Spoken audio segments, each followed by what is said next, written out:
Hello and welcome back to Podcasting as Practice. I'm Dave, my pronouns are he and him. I'm Jamie, my pronouns are he and him. I'm Rob, mine are he and him. And you've left it on an up note as if there's going to be a follow-up to that. Right, will we just get started on the Slop Factory episode? Oh, for fuck's sake. It's a high level of slop today. Right, let's dive right in with the news that Elon Musk has turned the weens against himself. You mean even more weens? Don't his own weens not talk to him either? Or at least a significant fraction. But now other people's don't either. It might be safer for all involved. He somehow lost custody of your children.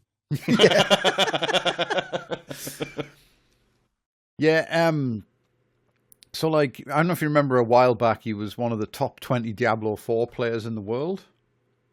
So yes, I do remember this. So he claimed on Joe Rogan's podcast, which led to the incredible spectacle of Joe fucking Rogan. Do you know what I mean? Can't even go to gamernews.com or whatever. Joe Rogan. Joe Rogan going, I think if someone is there's so many people playing these games that if you are in the top 20 in the world, there's got to be something going on there. It's impressive, and it's shut the fuck up, man. Do you know what I mean? Well, he's probably not wrong. There's something going on there. Yeah, and then to be fair, it's a better thing than that fucking crypto dog, Sam Bankman-Fried, who was terrible at League of Legends while scamming nobody's people good out at of League billions. of Legends though. League of Legends is designed for everyone to be bad at it. That's the point. Yeah, that's the game where the only winning move is not to play. Well, yeah, you see all these you see all these pro teams where people where fucking 12-year-olds are making $11 million a day to fucking own noobs or whatever the fuck it is you do. But they're all actually playing it wrong. Do you know what I mean? The right way to do it is be bad, flame out, and blame everyone else. Anyway, though, some guy dressed as an elf, I think he was on who's on Joe Rogan's podcast. He's his sidekick or something. I don't fucking know. But is that Jamie who pulls things up? Maybe, I don't know. Never watched the Joe Rogan show. Well, I just know there's a guy called Jamie who pulls things up. All right, unless you count Fear Factor, I saw that once. But he said, he as a joke said, well, unless you're paying someone else to play the game for you, and it's well, you know what I mean? Yeah. Check out that old gift of prophecy over there. Yeah, the Diablo 4 most awkward pause ensues. Yeah, the Diablo 4 thing. The Diablo 4 thing was great because it wasn't an official leaderboard, and it wasn't most fucking horses killed or whatever the fuck they rank you on in Diablo 4, but it was actually some website where people can upload videos of themselves completing levels, and on the particular level he recorded and uploaded, he was in the top 20 of people who had recorded and uploaded that level. So, you know what I mean? It's a slightly smaller set than all Diablo 4 players, but... It's a slightly baffling question, because I thought the whole point of Diablo was that the maps were auto-generated and therefore the levels weren't the same, or have I? They have challenge. They have challenge levels or something. Oh, it was some kind of I don't know whether the actual geometry of the map is different every time or what, but it was some specific challenge thing, and I don't know if I think it was a speed. To have a level playing field, otherwise it's not actually a true game for gamers. Just ask the developers of fucking Hitman. People were skeptical of that, but you could accept it at a push, because Diablo 4 is just really at its core is just a tower of microtransactions. Yeah, we did an episode about it. Yeah. So the world's richest man is their ideal customer, right? He can just buy do you know what I mean, a fucking horse Uzi or whatever it is you use in that game, and then fucking. Do you know what I mean? I don't know why I've settled on killing horses as the content of Diablo 4. I have no idea what the fuck possessed me there. The world's most powerful bolt gun, yeah. Yeah. But yeah, so you could believe he could buy his way to the top. But then he went one further, and he decided to become one of the best players in the world at Path of Exile 2, which isn't even out yet. It's in early access.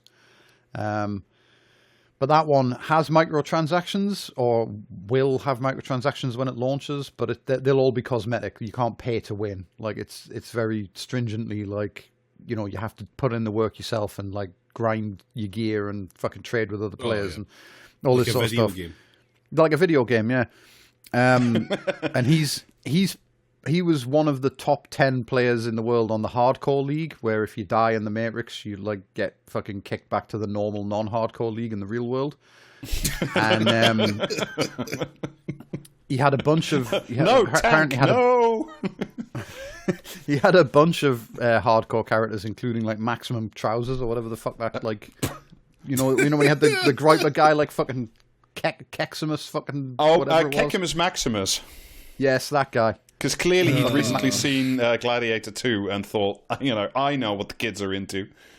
Yeah, well, he had a character called that apparently at one point, but the main one everyone knows is called Perseverance, which like I think is meant to sound like perseverance, like it's a pun. Yeah, it is. But you could easily believe he just named the character after his like beloved childhood apartheid South Africa's like fucking entertainer or something, you know what I mean? Like when he was a kid, he used to watch the world's leading phrenology minstrel and just decided to like honor him or something like that. Used Van de Caliper, yeah. Yeah. Porno after dark. Yeah.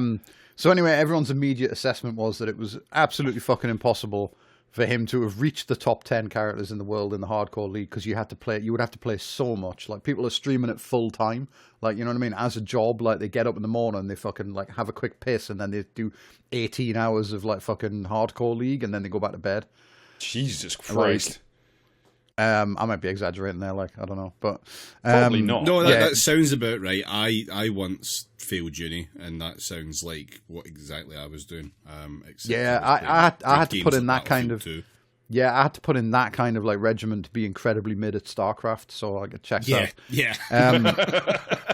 But people were like, well, you can't have put in this many hours while also posting like an absolute wanker 23 hours a day. And also at one point he was in a Twitter space trying to build the Fourth Reich in Germany, while his character was like doing sick kickflips in a dungeon on Path of Exile or something. But people were like, well, you know, he's a super genius, maybe he can multitask. So then he did a live stream where he played the character, and the wheels, as they say, came off. So the first red flag was one of the stash tabs was called Elon's Maps, which is a weird name to like give a stash tab if you're the only person playing the character. Like, I know, but on the other hand, maps were they in the other tab? I can't believe that Elon Musk refers to himself in the third person, because that is the kind of cunt-ass thing he would do.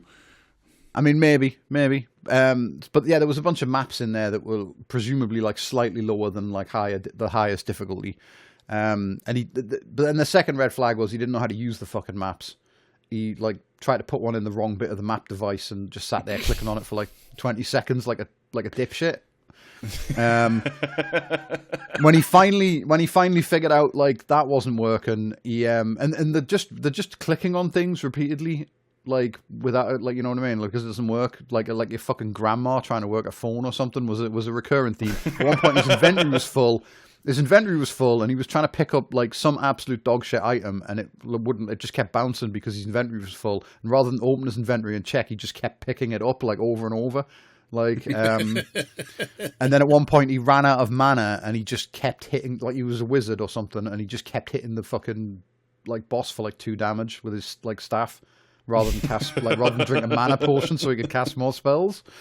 But yeah, he like fucking.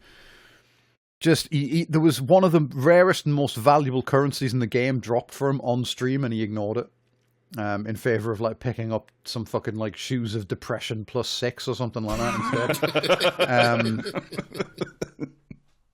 Like, just absolutely fucking useless at the game. He apparently played another character and died a whole bunch of times in like really dipshit ways. But he kept talking about how he was playing it at the highest difficulty level. And he was so good, his gear wasn't even up to spec. And then he went through his like different pieces of gear and pointed out how his character was level 93, but his gear which was all apparently like incredibly rare, best in slot items that people like fucking, you know, spend like weeks trying to fucking find. And he had a full set of like just fucking game breaking gear. And his character was level 93, but the gear needed, like, most of it was like you needed to be level 60 to equip it or something like that. So he thought that there would have been something 30 odd levels higher than it, because obviously bigger number equals better. Yeah, exactly. Like, one of the best items in the game apparently at the moment for the current meta is you need to be level 1 to equip it. So the equipment level is like has no bearing on the power of the item, but like, you know, Muggins there didn't know, and he was going like, you see, my boots are only level 58, and meanwhile, like, the true fucking Path of Exile freaks are just like looking at them, going like, I have spent 15,000 hours and destroyed my marriage, and my children won't see me anymore, and I still haven't gotten a sniff of those fucking boots. Yeah, exactly. And then not long after the stream, his character died. The speculation is that after everyone mocked him for not knowing how to play the game, he might have tried to learn and then like killed poor old like fucking, do you know what I mean, Johnny Calipers. But the fun part was, because his character was so highly ranked in the fucking hardcore league at the time, when he died, everyone currently playing the game got a text message announcing that the guy had died. So yeah, I like that mechanic. That's fucking good. Yeah, it was very entertaining. Everyone was out. Yeah, everyone was highly amused. Like, but the gamers are, as you might expect, devastated. Their fucking golden boy, who was so good at Elden Ring. Everyone remembers? Oh yeah, I remember that. Yeah. They're devastated that he would cheat like this, because obviously if there's one thing fucking gamers hate, it's like all of the microtransactions and pay to win shit in their games. But if there's something they hate even more, it's like fucking gold sellers and power levelers and stuff like that.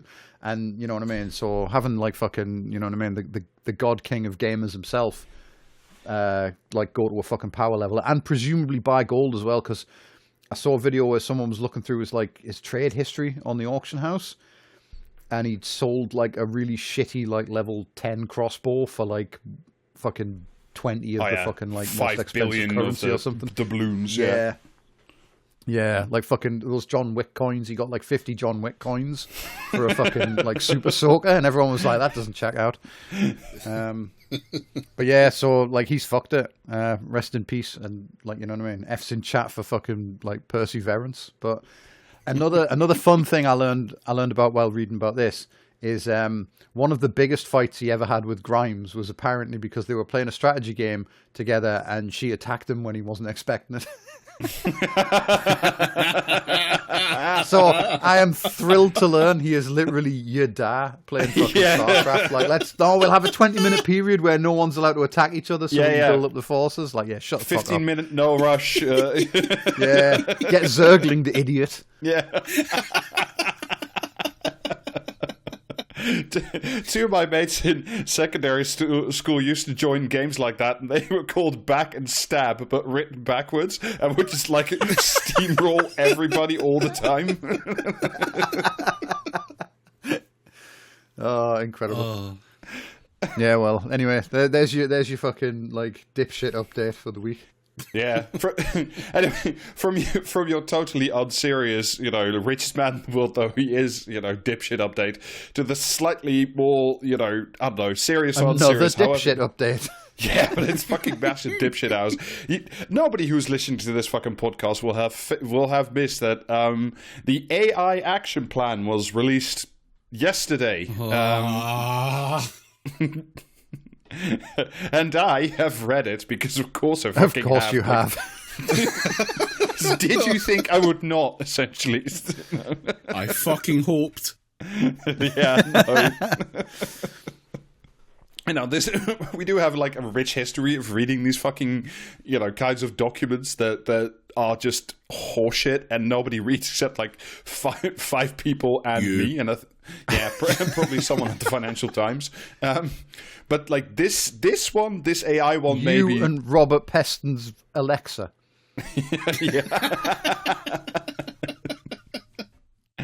But this one genuinely may be like the worst one yet. And I say that because like a while ago, I think it's about a year or something, if you remember, we did the thing about the vertiports, how, the Tories were going to encourage vertical takeoff and lift taxis so people could, I don't know, fucking fly around and crash into barns and that sort of business. But like that one was very so that stupid. Everyone could actually finally have their own personal 9/11. Anyway, this one is like much worse because like the fucking vertical taxi bullshit was always bullshit, and everybody could see from a mile away that this wasn't going anywhere. Whereas I think this might actually go somewhere. And like, how everybody, including us on occasion, has been saying that like the UK needs a proper industrial strategy where the state makes some long-term decisions and then we build an actual that. Well, what if we had a government? Yeah, but this is that, but like this is the monkey's paw version of that document essentially. Like this is the AI action plan is also cursed. It's fucking terrible. Okay, but if things line up in like, you know what I mean? If the government's inevitable failure just like hits the fucking, do you know what I mean? The spin on this just exactly the right fucking way, it might curve into us getting a free nuclear power station. Yeah. Yeah. So maybe the worst thing about all of this is that in essence, a lot of it is novelty, and we'll get into the details in a little bit, but like it's all the shit you've seen before from every other time the British state has just been the biggest rube in town, like the fucking hayseed who fell off the fucking turnip truck. It's incredible. Like if even half of what is in this report is like actually enacted and done, there's 50 recommendations, and Starmer has already said that Labour will implement literally all 50 of them. So even if we got only like 25... Right, just before you go any further, Starmer saying that he's going to implement things from a list. I'm not sure that any of these are actually going to happen now. Fair enough. But like, even if he only does Does he have utmost confidence in the list? Well, the list is feeling a bit sad, as I've also read. The list has, in fact, fucked it. Turns out the list was a true believer all along. Who would have fucking seen it? Do you know what I mean? But this thing, right, if we do, like I say, just a fraction of it, and like, because the point of this is to like wrap the British state and like the British political economy so tightly with AI that you would never be able to unpick it. It's like, how Gordon Brown did PFIs and was still paying like 300 quid for a light bulb, 40 years down the line or 30 years down the line. Uh-huh. It's that, but for AI shit. Like, if it actually gets to that point. Yeah. And the other thing, of course, is much like Serco, the British state would be completely and utterly at the mercy of every like dickhead AI company, startup, whatever the fuck, because as this document makes abundantly clear, because the British state must always make this abundantly clear, the British state doesn't do very much. It will very much rely on the private sector to provide the actual thing in a public-private partnership, if those words seem familiar to you from literally every other time the British state does any of these things. Yeah. And of course, but the bonus is this time, because it's, now it's AI and trying to back reason how AI comes to conclusions that it does is, as I understand it, nigh impossible because of the way its decision-making trees are structured. Well, the key thing is that it doesn't make decisions. Yeah. But like it can guide decisions or outcomes, or like it can it can point things in a certain way, right? And now but all it's doing is autocomplete. Yeah, but like as the British state is now going, is like, but it's not my fault. We have a decision matrix that's co-created with Amazon and Google, and it said that we should kill the poor and harvest their spleens to build a temple to Moloch with, and what are we supposed to do about all that? It's fucked up. We put a bunch of really neoliberal ass ideas into this computer, and it keeps giving us neoliberal ideas. Yes, yeah. The last thing I want to say before we get into the details of this is, and this is one of these things I've been yelling at David about all day in the DMs. It's just like, this is so fucking badly written. It offends my very, like, the core of my being. I'll give you a very brief snippet. From the excerpts that I have seen, there is a non-zero chance that this entire thing was shot out by ChatGPT. I think not. I can't remember the guy who wrote this at the moment, but this feels like it feels like consultancy language, like not KPMG, but like a cheaper one, like knockoff KPMG language. Anyway, the bit that I wanted to pull out was, at some point, the fucking report talks about leading frontier AI companies, and it's just like, you don't need leading frontier companies. It's a tautology. If it's leading, it's at the frontier because that's where leading things are in this space. And if it's at the frontier, it is leading because that you can presuppose those two things on top of each other. Leading frontier AI companies, it's bad writing, and it's shit, and it's sloppy. And I think the whole thing for me, like, apart from that, FYI, I have a degree in English language, so I get upset with this shit anyway. But like the thing that just drives me insane is that, like, if you put this in and nobody's proofread it, and like whoever wrote that line is like didn't correct themselves, that shows you the level of like care and attention, that this document is, I think, important. But that they show so little care about it also shows the level of attention, care, and love and detail these people are going to put into, like, their quote-unquote negotiations with the private sector as and when, fucking Google or whoever gets their claws deeply inside the NHS. These people are not detail-oriented, and with AI and with, these kinds of industrial strategies, monkey paw curls, things, you need the detail, you need to take care. But you don't, because it's filler. Like, realistically, you could bullet point, like, a few points down, and that would be enough, because that's all that actually matters, because all of this shit is made up anyway. So, like, there's very little in there that's actually going to be genuinely relevant. It's just going to be flavour text and how the misery is actually going to appear, not what it'll actually, I think as we'll go through it, I think there are a few key things in here that have been hinted at before in some other, like, in other places we've talked about before, that I think this document, like, very much makes to me clear that they are very much intending on making some of these things actually happen. Because the thing that I was remembering about is we did it a couple months ago. We talked about that investment summit that Labour had, where they were talking about, like, the importance of bringing companies to the UK, and we've secured however many billions it was for investment and so on and so forth. And that shit very much mirrors what's in here, because a lot of it is about, like, once again, it's what the British state always does, is just, like, strip all its clothes off, stand there stark naked, handing a bunch of knives and other torture implements to Google, IBM, and whomsoever has got, like, a shiny nickel to fling at its forehead, and then say, why don't you just carve off a nice chunk, and may I keep that shiny nickel? It's again, it's not new. This is what the British state does when faced with, capitalism red in tooth and claw, but it is... a bit of a muchness, essentially. The general rule is that anything that comes up on this podcast more than once is a bad thing.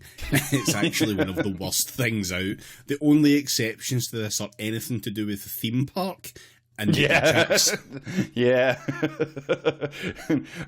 That and projects, launched by Bitcoin dipshits. Those are always delightful. They're always different, though. Like, we never cover the same thing exactly twice. Yeah.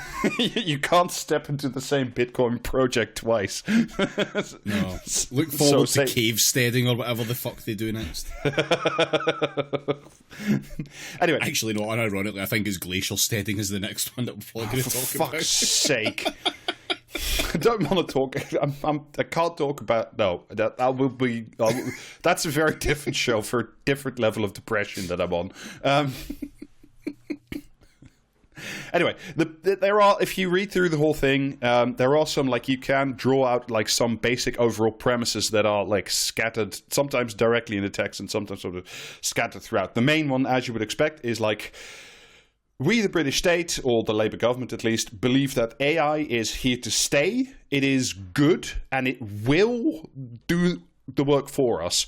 Specifically, it keeps mentioning... Does it actually say we, the British state? No, sadly not. Okay, thank fuck. Right. No, good. The other thing it keeps bringing up, which I had almost forgotten... Declaration of Dependence.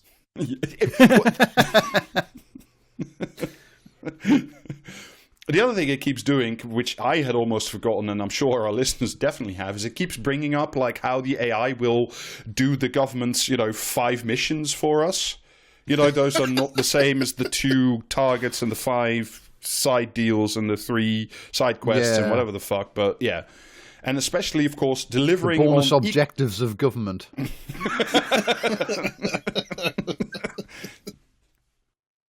And especially, of course, delivering economic growth. Because this document is like, if not even 50 of these targets are seriously pursued, but let's say half of them, the British industrial strategy, because I think that's what this is we are going to bet the fucking farm on AI bullshit. That is what the British state's going to do for the next 20 years, essentially. At least until 2030, if not far beyond. Fuck yes, I love to put all my shares in CompuServe. Exactly. And also because it is betting the farm on that, it is not just like, I don't know, building power plants and stuff.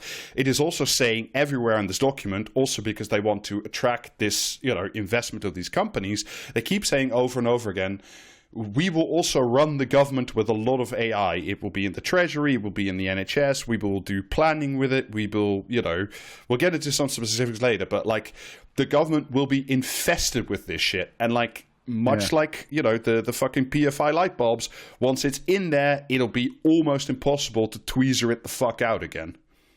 Hooray. Financial CompuService industry, is that anything?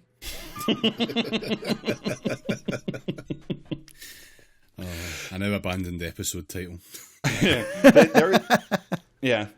Also, delightfully, there's zero mention, none whatsoever in the whole document about the material realities of what is needed. There's no mention of the amount of power it is projected to require, the amount of water, for example, that is needed, whether or not there are sufficient high-speed internet cables so that everybody can make use of this magical miracle technology, all that shit. None of that is in this document. But the main thing is, the upside of it is, at least according to the guy who wrote this, and now according to Keir Starmer, is, how Britain is essentially no longer a world power and everybody keeps making fun of us because it's a stupid country that has no purpose? Yes, and they're right to do it. Yeah. Well, what if AI would not only revive our economy, it would also make Britain a superpower again? Oh, wow. That sounds incredible. Yeah. This is from Britain Victorian again.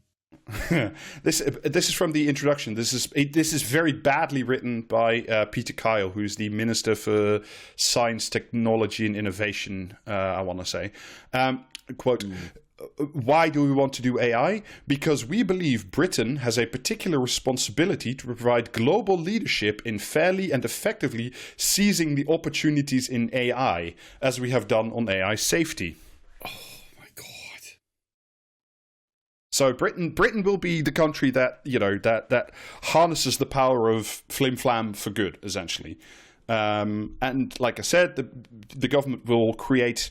It's sort of ordo-liberal. It's almost German in its way by saying we will support your industry and create a regulatory framework around it, but within that framework, within the play box, it's the private sector that does everything and presumably therefore also makes all the profit and owns all the everything at the end of the day. That. Good. One of the things that and I look forward, much like you remember how during Leveling Up we did at least one episode, if not 3, about British Vault at some point, because they were mentioned in the introduction as saying they are the champions of leveling up. Well, this time they are doing the same thing again.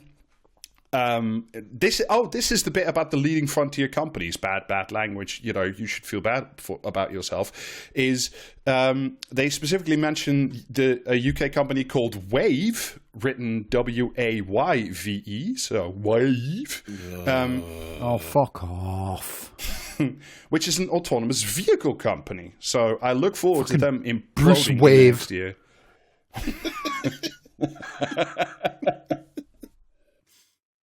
The bait man.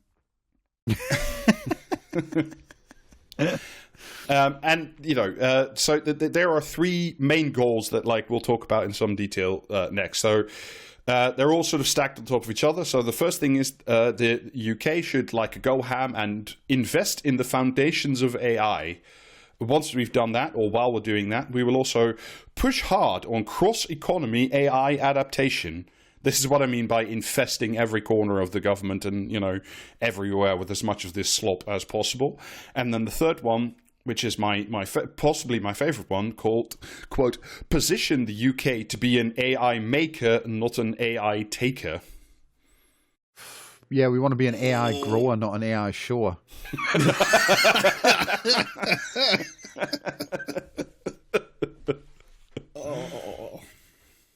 And of course, because this is a bait man again.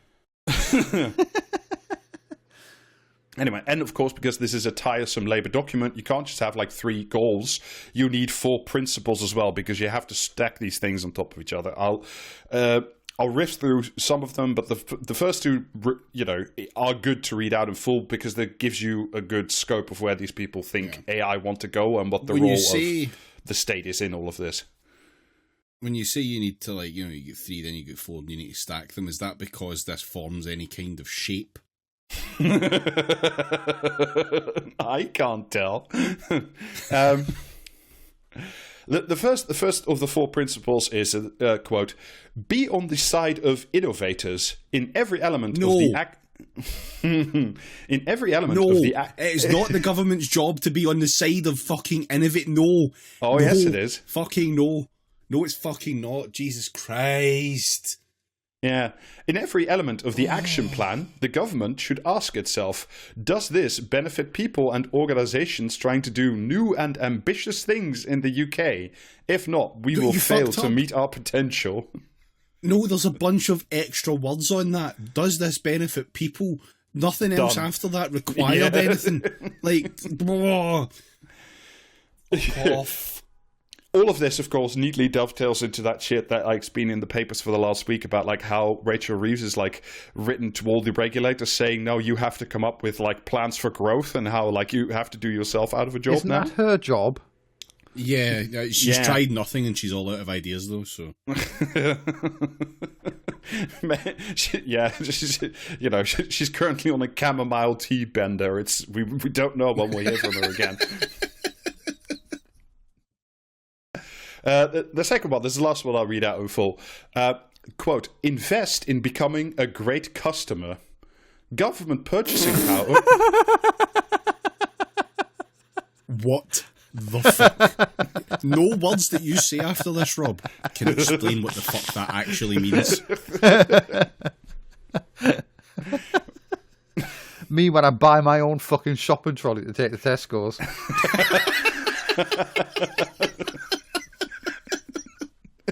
The government has remembered to bring a £1 coin this time. Well, essentially what it's saying is we will commit Britain to being to being the best paid pig in the Findom relationship, because that is the same. Yeah, what is a good customer? A good customer, it depends. If you're coming from a service worker's point of view, a good customer is someone who shuts the fuck up and just buys the thing and leaves. But if I suppose as a capitalist, a good customer is the kind of one that just wanders up and says, "Hi, I'd like you to fuck me raw." So cool. That guy, we're going to turn Britain into that guy from Seven who always paid his rent on time.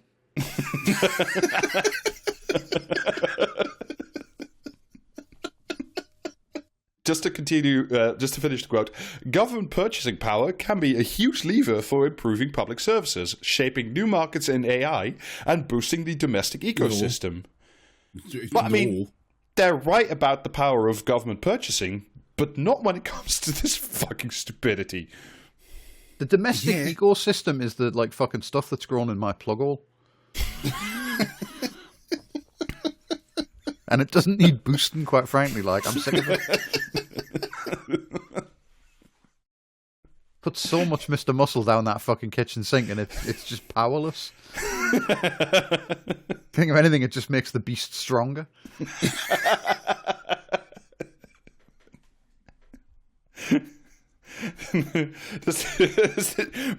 pouring Mr. Soy down the drain and it's just doing nothing. It's going to be running on Domestos. Anyway, the last of the 4 principles, very briefly, are essentially we need to get more AI wizards to build their towers in the UK and work for UK companies and not for dirty, filthy, stinking companies abroad. And the other one is this is the most baffling one, because the 4th principle is AI and robotics are already a really strong industry in the UK, but we just need to make them a little bit stronger. So my question is, if there's such a fucking strong industry, why the fuck am I just learning that now?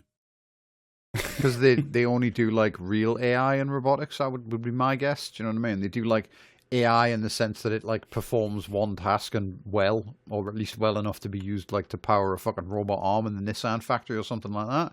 Whereas like, all the fucking Yanks are looking at that and going like, well, yeah, okay, but you've got all that and it works. Right, but what if we could sell you like a box of magic beans that would like fuck it up and like the robot arm would just kill a bunch of people and you'd get a bunch of like Nissans that had like 2 heads or something, like, you know what I mean, like grafted onto the fucking bonnet. What if we could sell you that? Would you buy it? And like the fucking government's obviously like, yeah, you're fucking right, we would. Like, look how much money you've got. Even then though, like, it doesn't really say it's like a strong, maybe it's a capable industry and it's like, self-sufficient or whatever, but like, at one point, this country built ships, and people kind of knew that, and that was just a thing that you knew. Like, okay, but what have you considered though that making? Well, ones that don't unionize, I would guess. Yeah. Anyway, so let us now talk about, like I said, the 3-step plan in this report. Like I said, invest in the foundations. Step put 2 the AI a bunch into of question marks. No, step 2 is put the AI into everything, and then the third one is how to make sure that the UK is a UK grower, is an AI grower, not an AI shower. Anyway, how do we lay the foundations to enable AI? This is essentially to say, what is the? There is a bit of actual infrastructure in there, not that much, but it's saying how do we make sure that the infrastructure and like the actual plant is there so people can make the big titty waifus all the time. I know this one. Do we buy 1 million like of Nvidia's new graphics cards and put them in what used to be British Vault? Well, that would be amazing, but like it's not even that practical. Like, although I do think no, they are building a data center on the site of the old British Vault site. So you may actually like curl the monkey's paw over again, and that might literally happen. But I don't think like the British state is paying all of that. I think there's probably a subsidy, but I haven't looked into that yet. Anyway, of course, but you are right in the sense that they say, well, we need a lot of compute. We need a lot of compute power. We need all the graphics cards. Shut the fuck up. It's not a noun. Everyone can buy a slice of compute. Well, they do. They use it as a noun. Yes. They use the word compute throughout. Because it's the future. Instead of universal basic income, what if we had universal basic compute? Oh, fuck up, Bastani. Yeah, we need Waitrose compute is what Bastani would fucking say. Oh. Anyway. I'm so tired. But then, weirdly enough, almost this is like second or third paragraph in the whole bit about like, we need all this, processing power. Quote, of course, the UK does not need to own or operate all the compute it will need. Because, other people could do it for you. Because we can just pay Amazon for it, yeah. Yeah, what if we did that? However, the report does recognize that like if we want to become an AI superpower, the government does have to like have a certain reserve of processing power for itself, which the report insists on calling sovereign AI compute. Okay. Fuck off. Mass Effect mentioned. Thankfully, the one thing Labour will never be any good at is indoctrination. Which to its very mild, almost non-existent credit, the report does say should be owned by the public sector and not the private sector, which is a miracle that language made it in. But hey ho, that suggestion will not fucking survive. The why, apart from that it wants to do fundamental research and blah blah, is also, this is going to quote, ensuring access to AI compute for critical services in times of market disruption. What that means, I think, in sort of human speak, is what if one of the dipshit companies we've subcontracted out, reading X-rays and MRI scans. What if one of those dipshit companies goes bang or bankrupt or service interrupted, and none of the scans work anymore? So it's of course I will believe that this is public. This is going to be publicly owned when I fucking see it, because I'd imagine what they're going to do is just fucking pay one of these companies that will go bang to just make an offshoot that they you know what I mean? The only thing being publicly owned here is the British taxpayer. Yeah. I mean, I can't accept that they fucking have enough sense to recognize that maybe some. Although it would be perfect, wouldn't it, if they are capable of realizing that some things are so important that they should be a public service rather than fucking privatized. But the only thing they fucking apply that to is fucking ChatGPT. Yeah. We can't have clean water, but you can have a slice of sovereign compute with the fucking king's face stamped into it. Labour running in the next election against, fucking a foaming at the mouth Reform Party by promising a compute in every pot. Yeah. Of course, all this will create lots. We'll need a lot of Minecraft chicken in every compute. Of course, but that's only a fraction. What we really need is lots and lots and lots of private sector processing power that will just create, because that will create the jobs and do the things. Because of course, the government doesn't do jobs and create things. That's not how that works. Shut up about it. FYI, it simply doesn't do that, because once the processing center is up and running, you need 2 IT guys to occasionally give it a light dusting and a bunch of security guards, which you can outsource to G4S. So you don't actually create jobs with the physical infrastructure of AI. It doesn't work that way. I look forward to when you know what I mean, the 3 fucking dipshits that G4S or Circle put on this site get absolutely Mr. Roboted by some fucking hacker. Who just walks in there with a fucking badge they printed themselves and brings down the government by you know what I mean, fucking unplugging the AI and all the hospitals fall over. Yeah. Well, I mean, I don't know. There's been any number of British hospitals that have already been forced to pay over ransomware. But demands. imagine if we could nationalize that process. Then we get into in order to get all this compute power, right? How do we make it happen? Why should Russian teenagers get all of that money when it could go towards British services? We're going to blackmail our own hospitals, just bring the operation in-house for maximum efficiency. British blackmailers only. Yeah. We may have lost power to the entire NHS, but, Steve in Yorkshire is now the world's richest multi-billionaire. Anyway, to get all this compute power, we need several things. I won't bother going through all of them. I will mention 2 of them. The first I will just read out because it is Dominic Cummings shit, quite literally. You could have taken this word for word from his blog because of this shit he tried to do when he was still in with Boris Johnson, 5,000,000 years ago. And also because it uses words in an interesting fashion. Quote, we will strategically allocate sovereign compute by appointing mission-focused AIRR program directors, TM, with significant autonomy. Okay, what is an AIRR program director? Well, I'm glad you asked. Let me continue. These could be modeled after the DARPA or ARIA research agencies to quickly and independently provide large amounts of compute to high potential projects of national importance. So basically, they're the people that like run the compute or can say where it goes. Yeah, sorry, this is milk monitors for the computer. Yes. Yes, pretty much, yeah. Okay, but what is AIRR? Is it some kind of digital pirate? It's Mum. You've invented Mum so that you know when it's your turn on the Xbox. Yeah, JB. AIRR stands for the AI Research Resource. Okay. Turns out it didn't mean anything. Sounds like a currency you earn in Command and Conquer 6. The second one is a return to like an old favorite of this fucking podcast, at least. I'll read you a little bit up front again.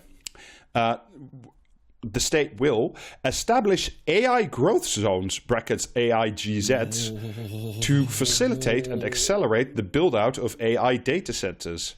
Well, those are better than AI short zones.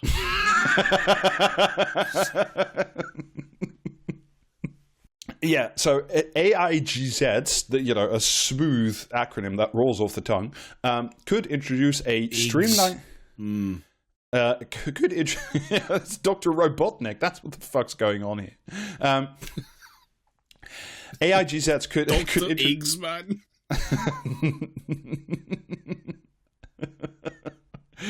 we used to call it Buckinghamshire. Now it's the Green Hill Zone. No, we will not explain.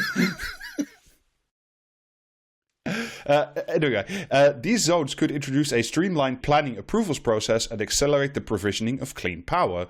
Governments can also use AIGZs to drive local rejuvenation. Just rolls off the tongue. Yeah, no. To drive local rejuvenation, channeling investment into areas with existing energy capacity, such as post-industrial towns and coastal Scotland. Let's fucking go. Are you fucking kidding me? Love it. I love it when my post-industrial town has to go outside eggs. What the world really, truly needed was to digitise Ayrshire. But what they are unironically talking about, because this is language familiar to fans of old episodes, this is free ports but for AIs. Yeah. Yeah. That's literally what this is, and dressed up in woolly language as it is, and, growth and new jobs and all that shit. And like I said, at best, you'll be a security guard at the data center because that's the kind of jobs it creates. But this is what it will mean for you. There was a decent piece in The Guardian, actually, I think today. Can I not have a little kiosk where I sell Fabergé compute?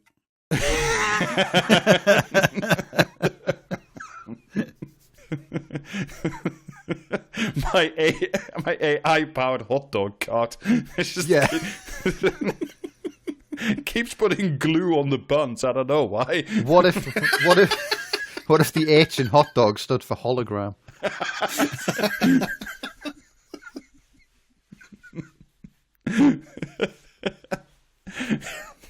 I only have one customer. It's called Cortana. Anyway, this is much more likely what it will mean for you in practice, because again, what they're saying is there's going to be regions in the country where a lot of regulations don't count because we want the AI wizards to build their, dark and stormy towers there. Again, from The Guardian. Labour's first artificial intelligence growth zone, eggs, near Culham in Oxfordshire, will be sited close to the UK's first new water reservoir in 30 years, sparking fears that AI push will add to severe pressure on water supplies in the area. That's cool. Why did they have to build a new reservoir there in the first place? What was the reason for that? Well, I'm glad you asked. Let me have the Guardian answer by way of the second paragraph. This is an area of the country that is most at risk of running out of water, according to the Environment Agency. Oxfordshire has faced particular issues, such as areas reliant on bottled water during heat waves. So I'm sure that reservoir was not used for anything else. Oh, good. Yeah, Good. I mean, tremendous.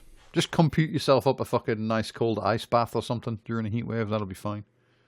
Yeah, I have no mouth, but I can drink. Yeah, you've got no fucking running water in your house because it's all going to like render fucking compute. But you know what I mean. You can ask the AI to imagine you an ice cream. the ice cream is also full of glue. Yeah. Yeah. The Frogger.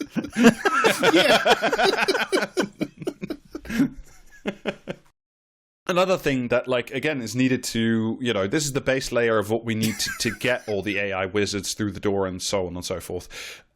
Essentially, this I think is one of the main bits of it. Like, this is what they mean, and this is, of course, why all these fucking predatory shithole companies are now suddenly interested in the UK. When you say we need to get the AI wizards through the door, I'm picturing a door frame, but with a huge fucking pointy bit at the top to get the hat through.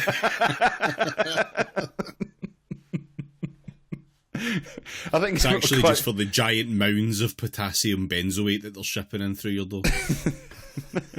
I quite frankly, given the nature of these companies, I think the most important thing is to have somebody by the door at all times, inviting them over the threshold. But is they want to make as much of the UK's data, specifically government data, available for AI training sets. Oh, I mean, obviously, yeah. The AI can't work unless it knows, like, fucking, do you know what I mean? Exactly what kind of rashes I've had and when. Like, and it will just, the UK is essentially setting itself up to just give everything away, because, like, there have been a number of articles in the press in the last couple of months. There was another one the other day that, like, the big AI companies, OpenAI, Google, every one of them they've consumed all the digitized data on the planet that's openly available, and some of it that was copyrighted, like the stuff on YouTube, but that they just stole anyway without their fucking permission. See any number of lawsuits at the moment. Mm-hmm. Mm. Yeah, and that's why like the fucking king of gamers was saying that, like, the only available option was to have an AI generate training data for itself. Yes, the Habsburg. Yeah, the Habsburg option. Good. Yeah, do it. Yeah, yep. Like, make it happen. Just, you know what I mean? Why not? What if a power plant just generated more power for the power plant? You could have infinite, like, fucking power. Like, you know what I mean? Mm-hmm. What if you just, like, you know what I mean, ate your own shit? You could live forever without having to buy sandwiches ever again. Yeah. So a quote from the report: "We will establish a copyright-cleared British media asset training dataset, which can be licensed internationally at scale." Now, what they mean here is, like, stuff from the BBC and, the data that's held by, like, the British Museum on the very shit they stole. Yeah. But inevitably, what they will also mean is, because that's the other thing that's been floating around for the last few weeks, is they will just, like, fold in everybody's creative works. Like we talked about that a few weeks ago, like all the creative output of Britain. They're going to teach an AI to fucking sing "Things Can Only Get Better." Just to very briefly go back, just to touch, Elon Musk, and also, nice. Like, this also implies then that they're going to feed this shit into the machine. If it hasn't already been fed into the machine, it probably has. This podcast has probably already been fed into the machine. Yeah, I'd imagine. Yeah. But of course, we will also. Do you trust any fucking machine that's going to be responsible for your health? With us in there somewhere? No. Yeah. The fucking, you know what I mean? The AI fucking doctor just telling everyone.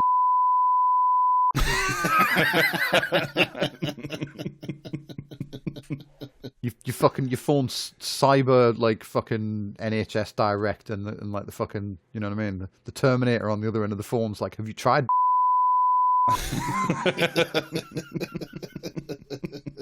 It's like your mum might be, like, bleeding out on the hallway, and the AI is like, why don't we round it off with a game of comment or commentariat?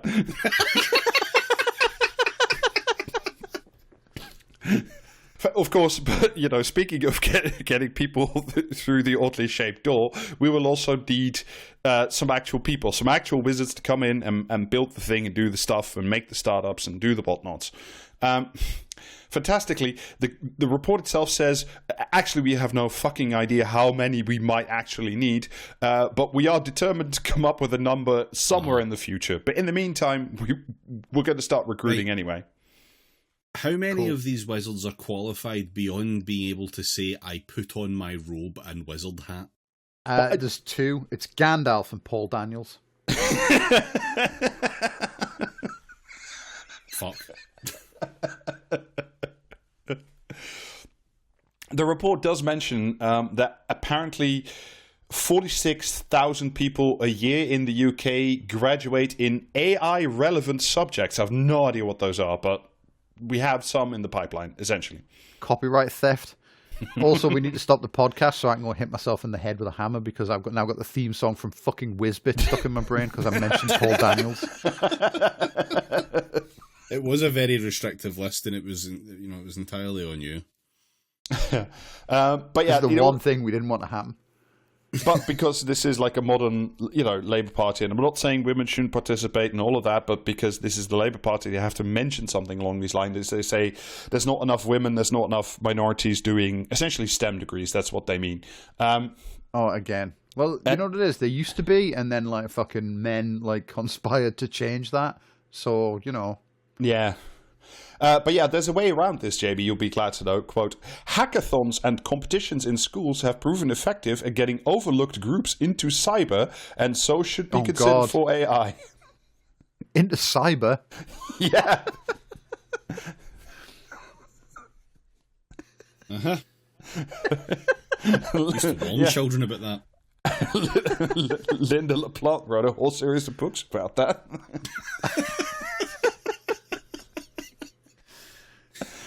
Oh dear. Yeah, but like if you're not in university, if you're like a bit older and looking for a job or want to retrain or something, don't worry about that. The government also thinks that self-skilling and apprenticeships in AI will be part of the Yeah. If the AI can be fucking feed itself a data set, so can you.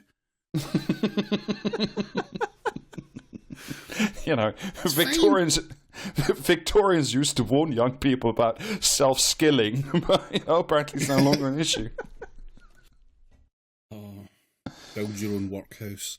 Yeah. Last thing we need to do to lay the foundation of a great AI empire is, of course, to not regulate this thing at all.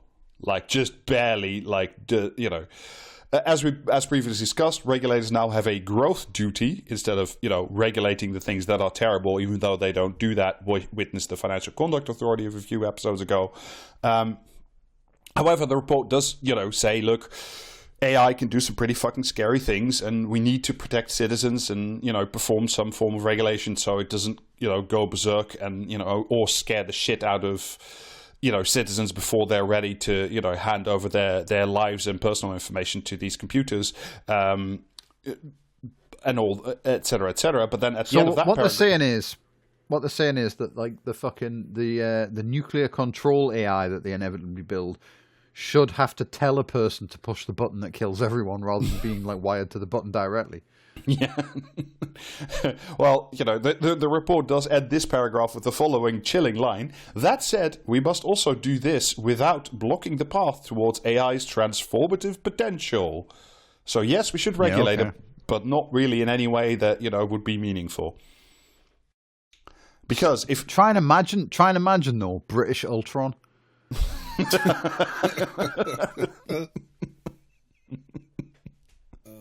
I mean, could still be played by Paul Bettany. That's an upside, I suppose. You absolute rank amateur. Ultron was played by James Spader. I don't keep fucking trying. I thought wasn't Ultron the guy with the fucking gem in his forehead played by Paul Bettany? No, that was Paul Bettany. Vision.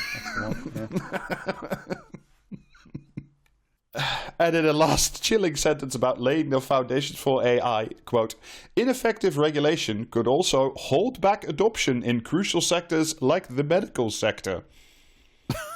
Oh no! Oh, Yeah. how awful. And also, great God writing forbid alert. we should regulate the medical sector. Yeah. Also, good writing alert. Crucial sectors like the medical sector. That's just great. A lot of fucking people. Good stuff right there. But hey, maybe we could hold back adoption in crucial sectors. Maybe that would be a good thing, actually. Yeah, but if we do all this, we will. This is chapter 2. This is the actual title. Change lives by embracing AI. Oh, here we fucking go. Because if we don't embrace AI, we won't succeed at the 5 missions of this government, let alone the pledges and whatever and the side quests. So we have to. Yeah, but we've come a long way technologically since the primitive days of Hug a Hoodie. Oh. Just the holograms wearing.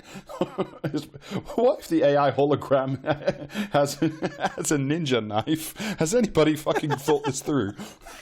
Give it a cyber Asbo. We bam, but it's W33. You could give it a respec order. We 3PO.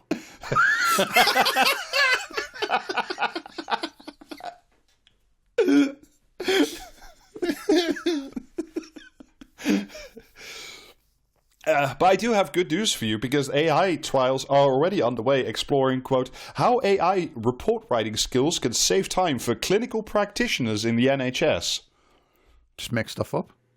Yeah, just make shit up, because I love it. I love the idea that, your overworked consultant simply, yaps into their phone for a bit, and then that will be processed by an AI into, a report that's then used by the nurse to determine, how much Valium you should receive.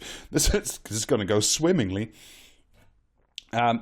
Teachers should also are already, there's a trial going on apparently, that teachers are using AI to mark kids' homework.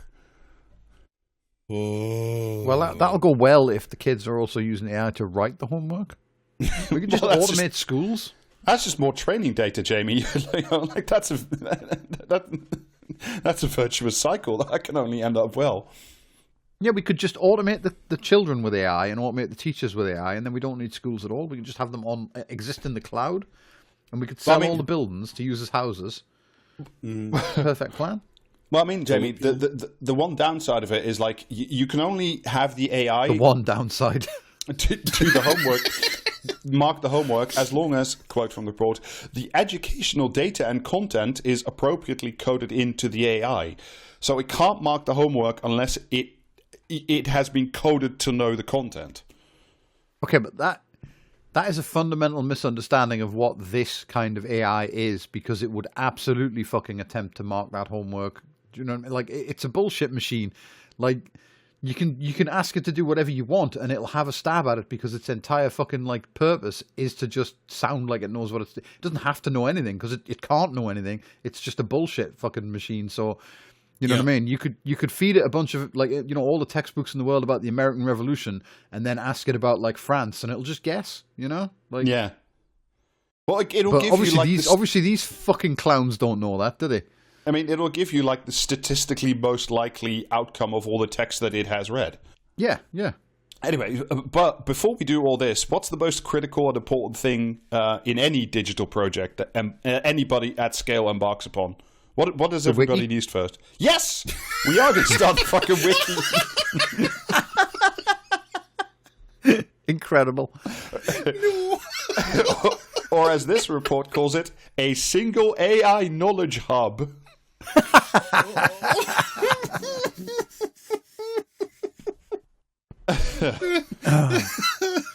Why can't it just be a proper project and immediately kill children with a zipline or something? Why does it need a fucking wiki? But, if we do all this, and it sounds, I think, as you'll agree, very probable, quote the report, AI adoption could grow the UK economy by additional 400 billion by 2030 through enhancing innovation and productivity in the workplace. I should note. Have you ever considered heating your home slightly better with insulation under the stairs?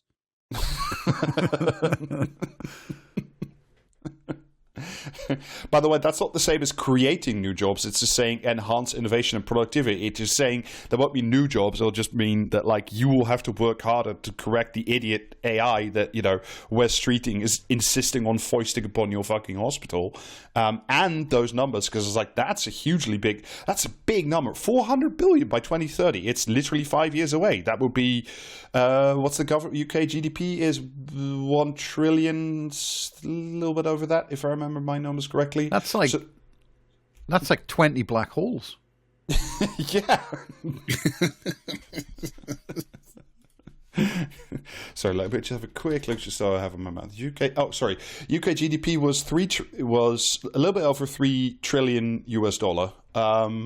So let's say 3 trillion pounds. If this adds 400 billion by 2030, that would be a 10% growth of GDP in the next 5 years.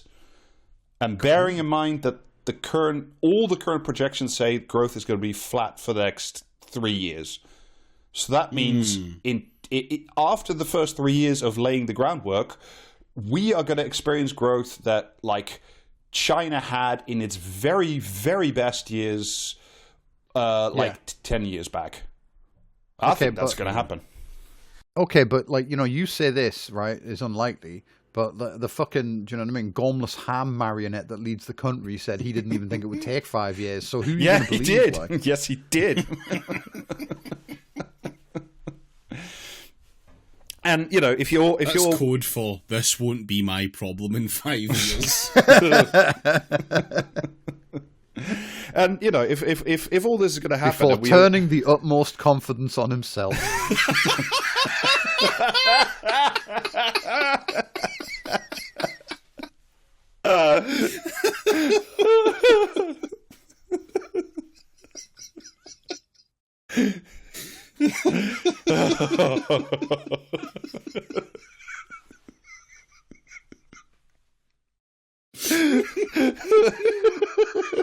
Jesus fucking Christ.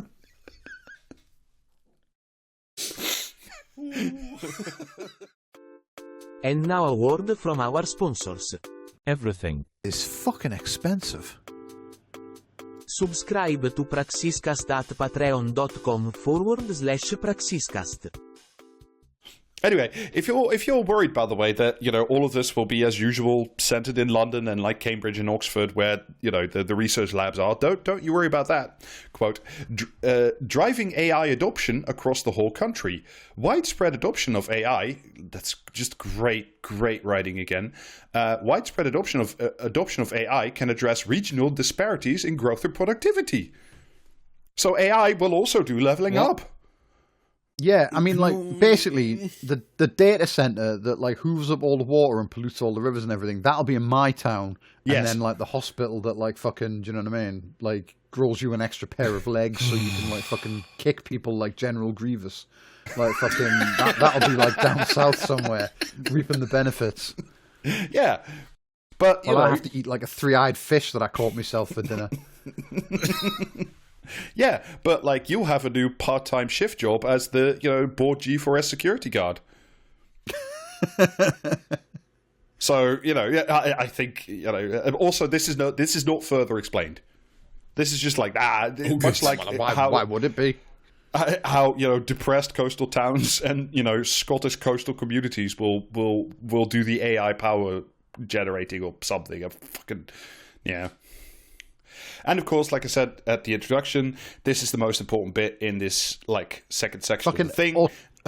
Autonomous hunter-killer drones to deal with like Mablethorpe's badger problem.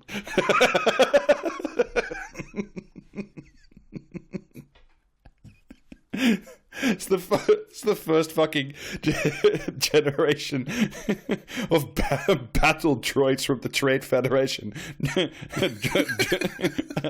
Underwater villages.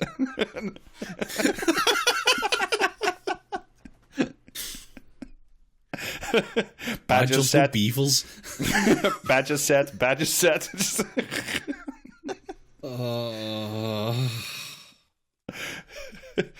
But of course, look, in terms of changing lives by embracing AI... What we could do with AI, right, is we could like use AI to fucking generate one of those robots going badger. Then if we're really lucky, we can make a second one that goes mushroom, mushroom. 90s See, kids now will you're remember finding ways. Now you're finding ways to utilize the like Britain's wide fucking ranging data set of like intellectual property.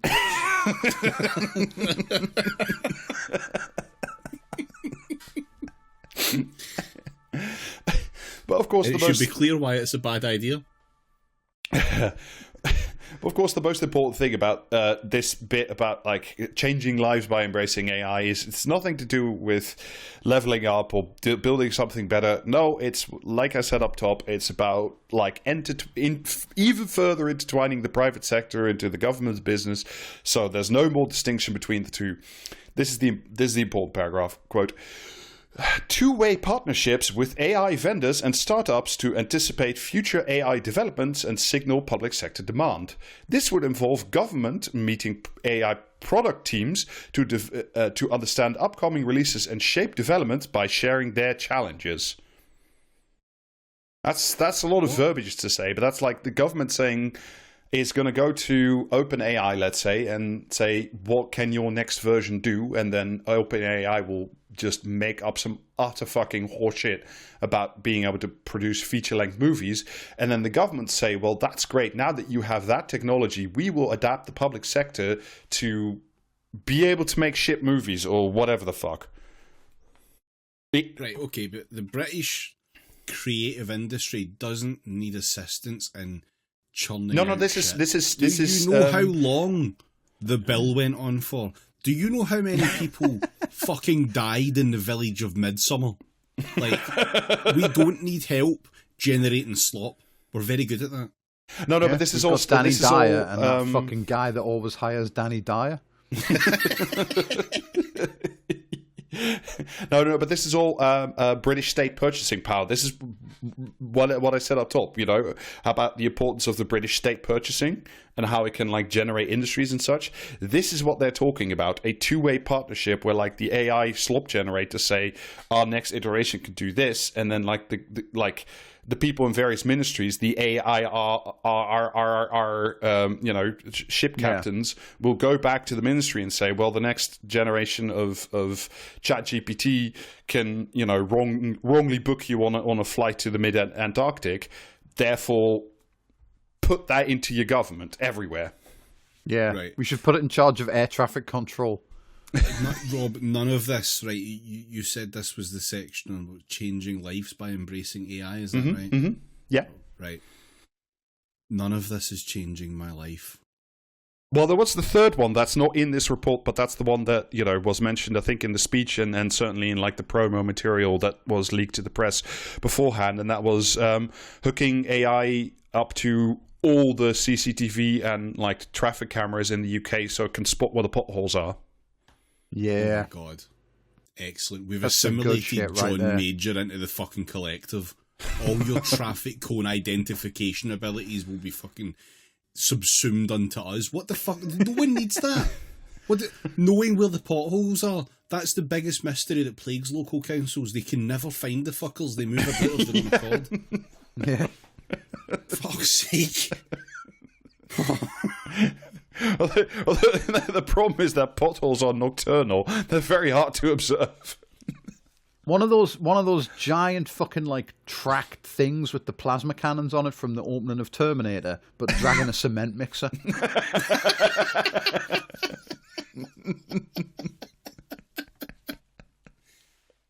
Oh god.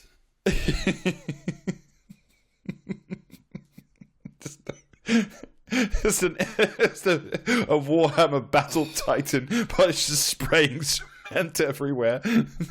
Yeah. Instead of las My cannons, skull its was being fucking crushed at the moment, for fuck's sake. instead of las cannons, its arms have like a trowel and stuff. Just flattening entire At first we fucking... spotted them easily in their high-vis vests with buckets of paint.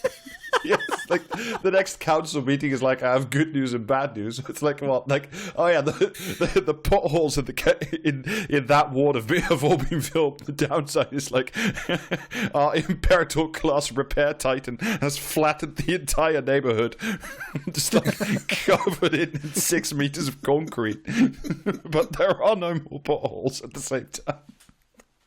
Ordering an orbital strike to initiate the Tarmacadamus protocol.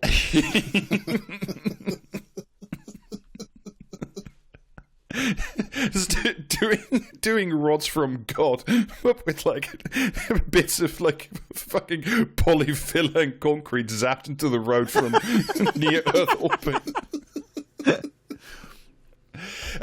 Anyway.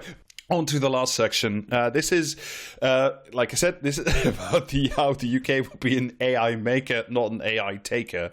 Hyphen, securing our future with homegrown AI. Okay. Better than securing our future with AI homegrown, I guess.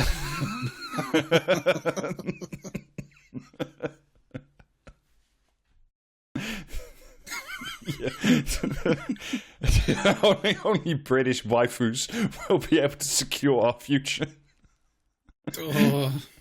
This is if section 1 was about laying the foundation and section 2 was like intertwining every facet of your life with the fucking AI machines. This is, once we've done all that, this is essentially like once Britain becomes an apex predator again because it's so good at AI, and what will that do for us standing on the international stage by 2030, let's say.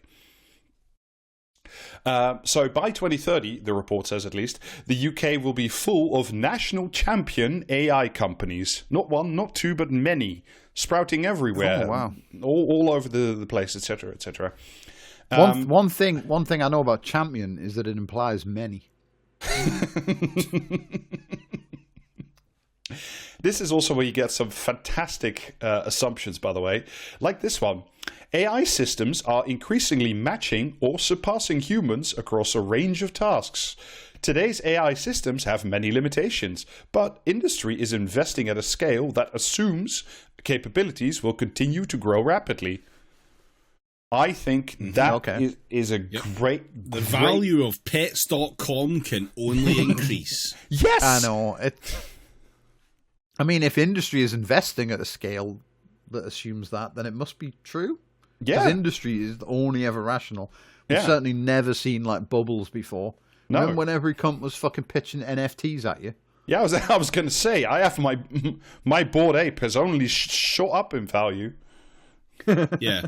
So much fucking money has gone into this sector to the point where it's quite clear now that they need this to work because they are completely out of other ideas. Yeah.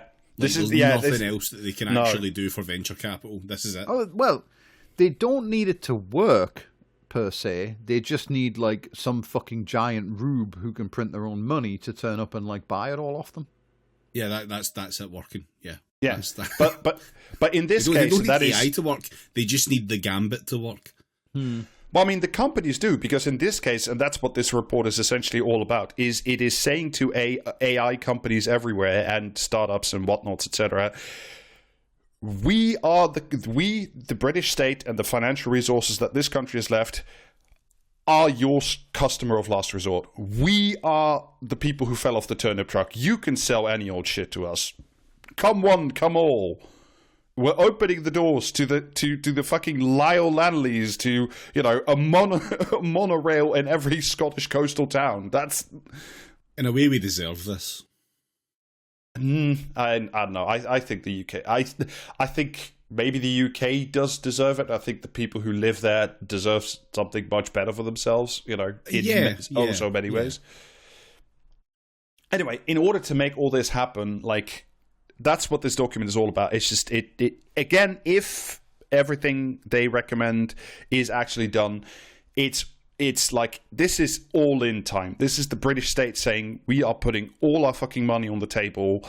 We are pointing the way, and like the goal is for Sam Altman to become even richer and like have the best fucking waifu generators of all time. That's the where this is headed. But the good thing is, there's a bright future up ahead. Quote again, given the pace of progress, we will also very soon, I should say, see agentic systems that can be given an objective, then reason, plan, and act to achieve it. The chatbots we are all familiar with today are just an early glimpse as to what is possible. The computer should not make decisions. No. I mean, I just do not believe this at all. Do you know what I mean? No. And also, like, it can. I'm sure that, I don't know. Maybe giving the computer or the AI generating thing in a few iterations from now, I'm sure it can. But the problem is that the second part, you can give it an objective, sure, but then all the other bits, the reasoning, the planning, and then the acting, is it can only reason, plan, and react and act based on the stuff on the data that's in the model. So it can never invent a new solution. It can only like rehash solutions you've had in the past, because AIs cannot generate new ideas. That is impossible for them to do. Yeah. An extremely robot voice. Have you tried trickle-down economics? Exactly. What if, though? What if the ChatGPT like discovers how to invent the positronic brain, and then we're off to the races, right? Yeah. Anyway, but the good side of this, and you may be asking yourself, is like, this is I mentioned it earlier. Like, why is the UK, apart from that it's the biggest rube in the fucking world, going to be the world leader in all of this? Well, that's a good question. And this. This is fantastic. Why is it that Britain will lead and not, China or the United States or, somewhere in Europe or anywhere else in the world? Well, no one else is willing to degrade themselves as much as we are. Well, that's the real answer. The answer to the report is as follows. Our position between the US and Europe and our convenient time zone make the UK an ideal place for founders to collaborate. Tony Blair detected. Yes. Yeah. A convenient time zone. That's Yes. It's so fucking good. It's so fucking good. Oh, lovely. Anyway, in conclusion, I was reminded very strongly, of the recent episode we did with Gareth, patreon.com/praxiscast. This is fucking magic. This is not something real that is built out, that is material, that will improve your life. This is a wizard will fix it. What's the problem with the UK? Doesn't matter. Wizard. Robe, pointy hat. That's it. That's who we need. And while AI as a technology, I'll say is relatively new still, and the hype around it is even newer, the basics, the building blocks of this strategy aren't new. It's just the same shit in a different wrapper that we've seen over and over and over again, especially since the advent of, post 2008, when we all started worshipping at the altar of Silicon Valley because, there was nowhere else for the money to go. It's bend over backwards to accommodate the private sector, deregulate everything in existence, destroy an existing good industry like, the UK creative sector, the music, the movies, the arts, the stuff that actually bring in a lot of money and that gives a lot of people decent paying jobs. Not as good as they should be, but, decent paying jobs and an outlet for their own thing. Just take that, feed it into the AI slop generator, destroy copyright as a thing. And I have my issues with copyright, but, but privatize some more, embed more private companies into the heart of the British state machine so you can never, ever get rid of them. I was seeing, by the way, yesterday that this Labour government recently awarded Fujitsu, the people of the post office scandal, a couple of more IT contracts because they were so deeply in the system that you couldn't not award them the contract. Or like pay circa 300 quid to change a fucking light bulb. Or, we have to worship at the feet of the startup again. We have to, 2 years ago, we all had to worship at the feet of the fucking blockchain startup, and we're going to have a Bitcoin, and before that it was something else, and before that it was something else. But none of that shit ever really happened, though. You know what I mean? Like it was stuff that never really got past the planning stage in any real means. And I hope that this is exactly the fucking same. If we are absolutely lucky, the bubble bursts before we actually commit any fingers real amounts of fucking fucking crossed. money or energy to this. But like, fuck me if we don't. Yeah. And also, crucially, none of everything we've talked about today is a demand-side solution.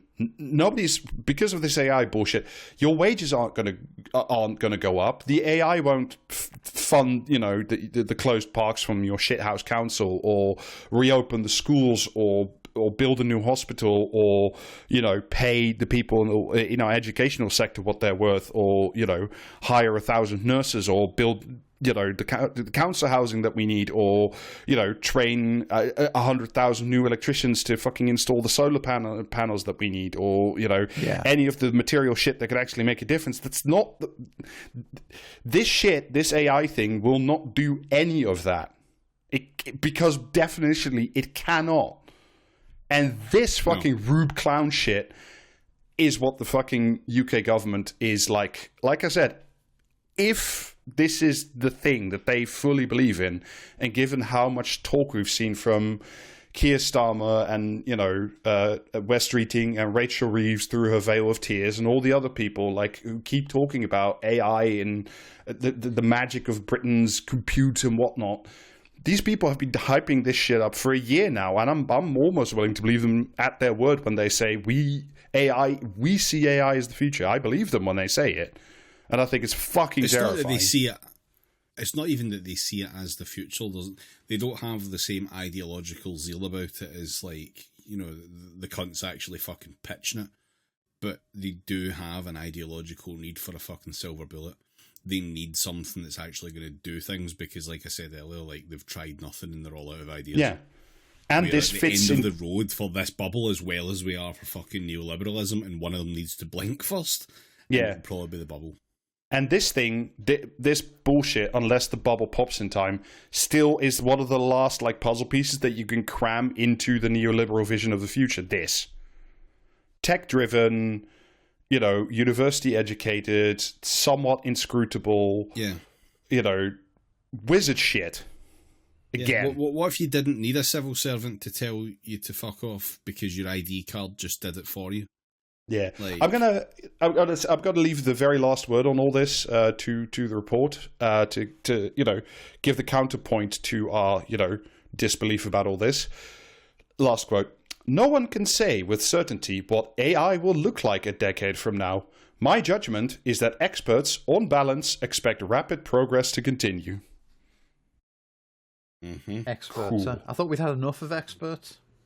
No, It's fine. These ones are experts at shareholding, so it's not. Yeah, right, they're cool. back in wizard form. Yeah. All right. Should we? Yeah, we'll do the last bit, right? Should we quickly rattle through some actual real-world examples of AI from the CES? Yes. It's time for CES, or content examining slop. Yeah. Sorry, for just a brief bit of context, if you don't know, the CES is the Consumer Electronics Show. It's somewhere in America every year, and it's where all the companies unveil the next generation of gewgaws. And obviously this year it was wall-to-wall, what if we crammed AI into your toaster? Yeah. Mm-hmm. Oh, but worse. Yeah. So the first up is the Auto Keyboard.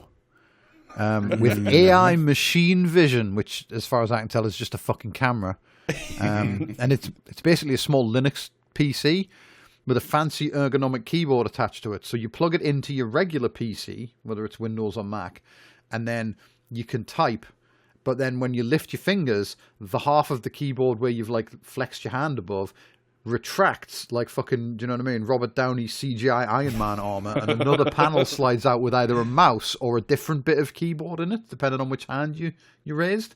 And presumably, if you flex your fingers in a certain way, like missile launchers come out or something, it's all very bizarre. I mean, to me, it looks like it might actually be a slightly useful thing. It's kind of niche, maybe. I don't. maybe there's some sort of like use for it for disabled people that like obviously I'm like not seeing, but I mean it could theoretically improve productivity because like, you know, you don't have to keep moving your hand off the keyboard to the mouse, so you can just type so much faster and get so much more fucking like spend so much more of your day being productive at correcting like reports that an AI has written.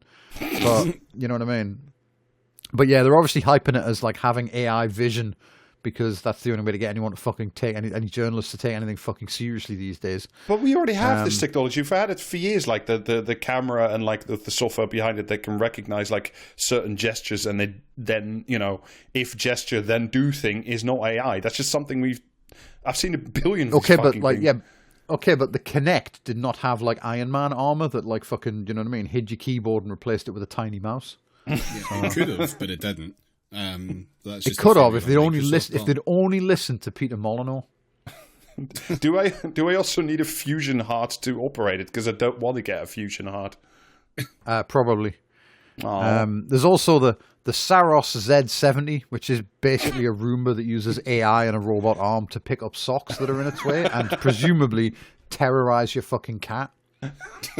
Yeah, but look, I have a Roomba, right? I have one in my house. It's delightful. They're called Bumbles, pronouns they, them. And Bumbles, like, when Bumbles detect something on the floor that it's not supposed to eat, they just like, make a little circle around it and fuck off somewhere else until I pick it up.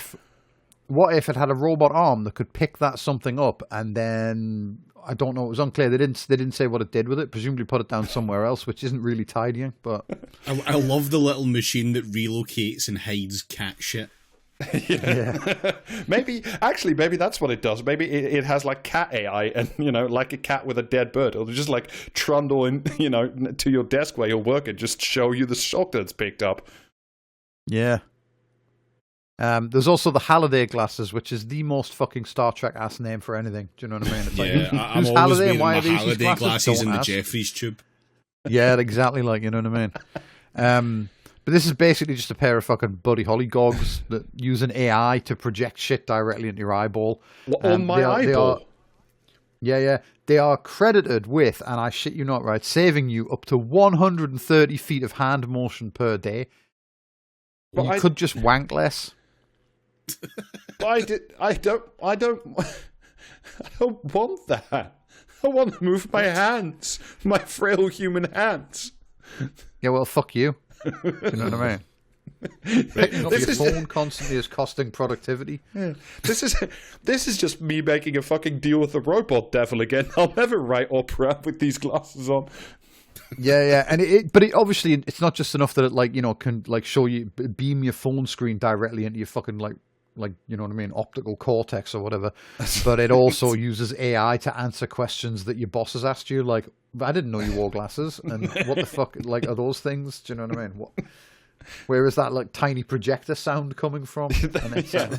The Halliday glasses also include a fight or flight response. When someone yells, "Take those fucking glasses off, or I'll fucking blamp you." Right, next up, what if a cot had AI? Fisher Price Skynet? Quite possibly.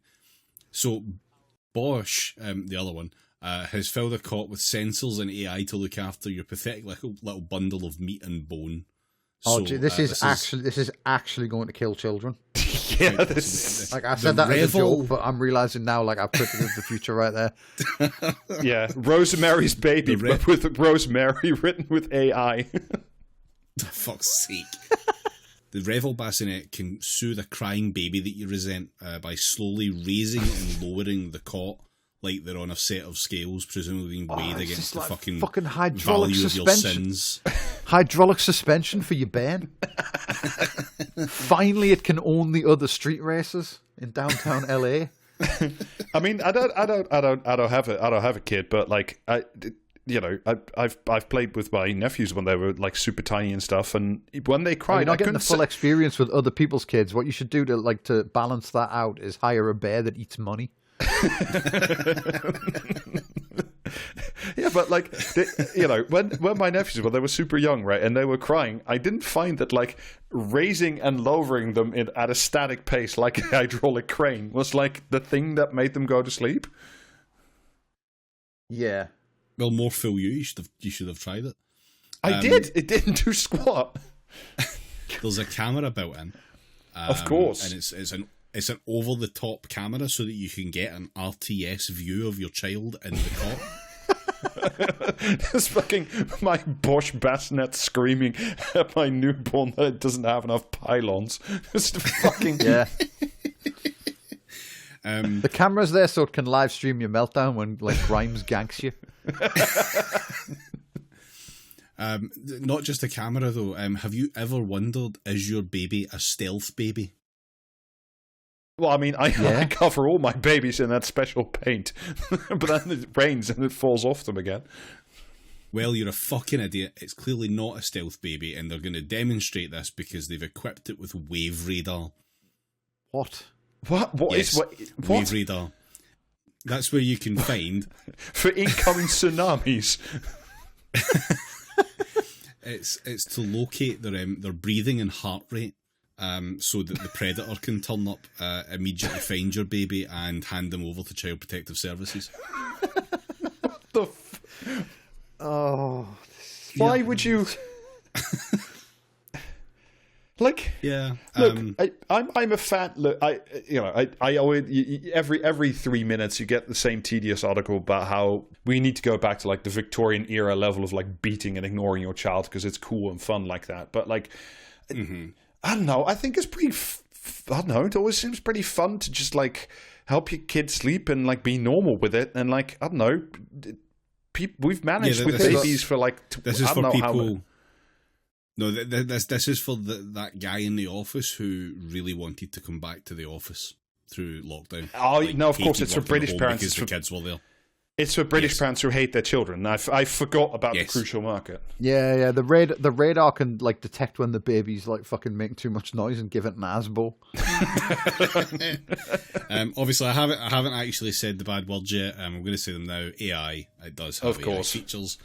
The AI features run through the camera and they identify when there are things near the baby's face so that the baby doesn't suffocate. Do you know what I mean? Cannot wait until people just throw a fucking like blanket over the camera that then suffocates the baby because they were tired of getting like fucking alerts every 6 seconds because the baby has a nose. Yeah. If the AI camera cannot play peekaboo, and it's just like this to hydraulically lift your child into the fucking ceiling. This is fucking dreadful. This is this is genuinely going to fucking end lives. Like. 100%. Yeah. Next up, we have the Nuwa pen. Nuwa pen. That's Nuwa. Nuwa sounds like fucking.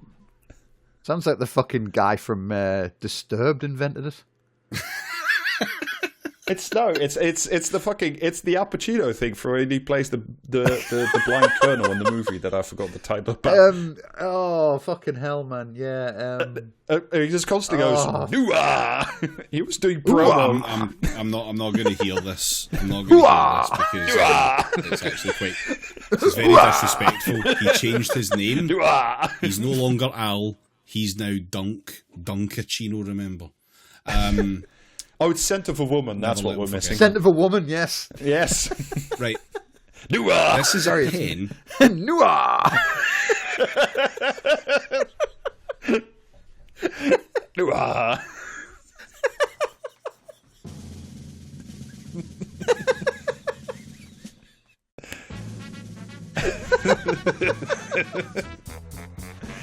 Nuwa! Nuwa! Fuck off. Right. This is a pen that remembers what you wrote by recording it with 3 tiny cameras and then uploads. I don't know. You have the father camera, the son camera, and the Holy Ghost camera. It's very. And then it uploads everything. He uses 3 cameras to tell bears when their porridge is too hot.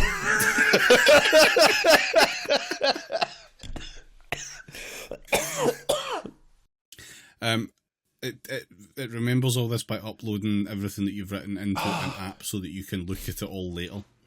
But I've already written. The app comes.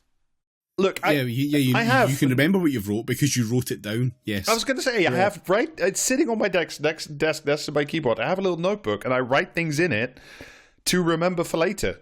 Why do I need a pen to then... what if... can upload it all into the app, and then the AI app can train on it, yeah. Yeah, and then the app will use its AI capabilities to look at all the cocks that you've been doodling in the margins of the notebook where you were supposed to be working. And it's fucking massive and looks like one of those like comedy giant pencils that you would buy at Blackpool Beach. It looks like one of those fucking.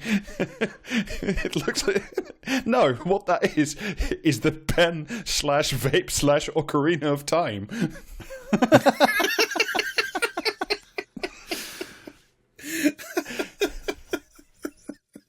That looks so shit. Yeah. Why do I need like this? On the worst if I turn it upside down, does the woman at least do the clothes fall at least fall off the woman in like a comical styling? Yeah, it reveals Cortana to you. Right, next up, what if your telly was a computer? But it is My telly already is a computer, and I fucking hate it. Yeah, I hate it. Yeah, well, tough. It's going to be more of a computer. So LG has bundled in Microsoft Copilot of all the fucking AIs into its telly. Jesus. But the big thing is you'll actually now be able to see the made-up things happening at the Battle of Winterfell be made up in real time because AI is going to improve the brightness of what you're watching. This is. Does it come with an AI that's going to improve the fucking sound mix in Tenet? But this is just a lesser version of that stupid NVIDIA thing we talked about last week, where it like autos upscales characters' faces or some shit. Yeah, pretty much. Yeah.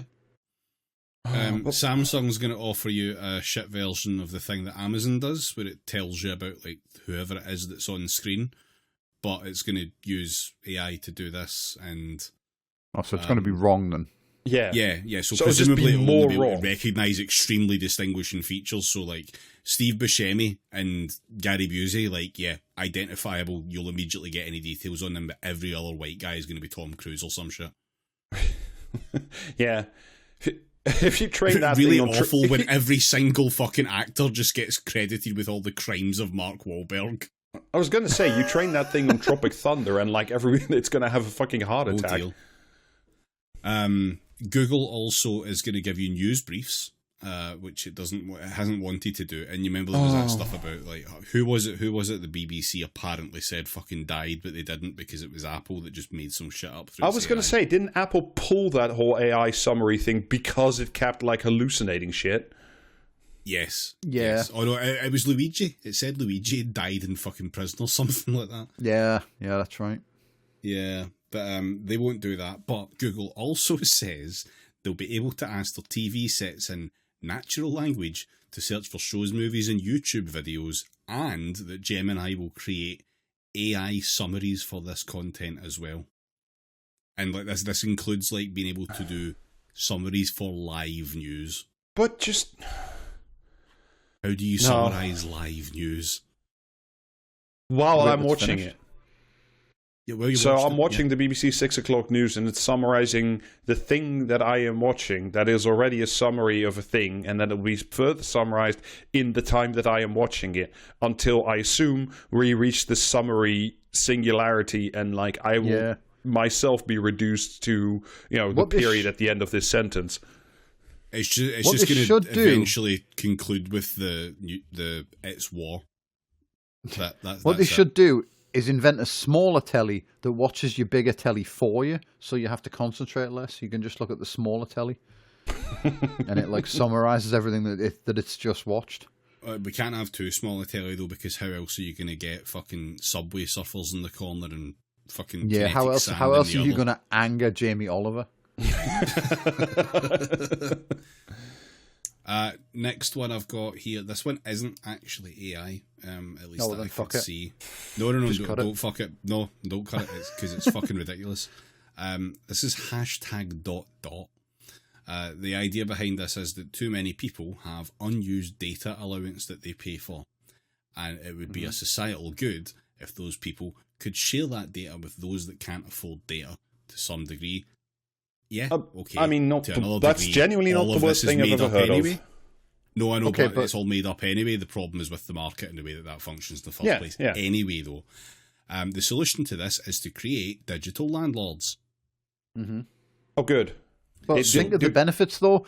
The main benefit being you can now, like, fucking, do you know what I mean? Track the data of people who, like, haven't paid for a data allowance. Yeah, but the people who are giving up their data allowance, they can earn £1 per gigabyte. Wow. I say £1, it's €1 actually, because it's a French company. Of course it is. But yeah, this just basically relies on... I don't know how it's supposed to work without you turning on a fucking hotspot. So, like, presumably you just, like, chain a bunch of these things out for your house's Wi-Fi to really rake in the big bucks, but who knows? Oh, sounds fantastic. Yeah, sounds shit. Yeah, the next thing was just a bunch of Nvidia shit. There was the face blindness in, like, games thing that we've previously mentioned, and then there's also some kind of wearable fucking cards. Some kind of new wearable fucking computer that they're making, because wearable computers have always done so well. The future, they will be the future eventually. We've been trying them since like the fucking 90s, but we'll get it right eventually. Yeah. And also, this was recorded 2 days before the Switch 2's advent as the Nintendo Power Glove 2. Yeah. But yeah, and like they're also working on some kind of new thing that's going to be the ultimate data center computer or something. Oh, fuck It's going to have like more processing power than ever before to like power the AI that makes all of your fucking game characters look the same. Cool. So, yeah. Fantastic stuff. Just buy an AMD card. That'd be my advice to everyone. Rob, you mentioned vertiports earlier.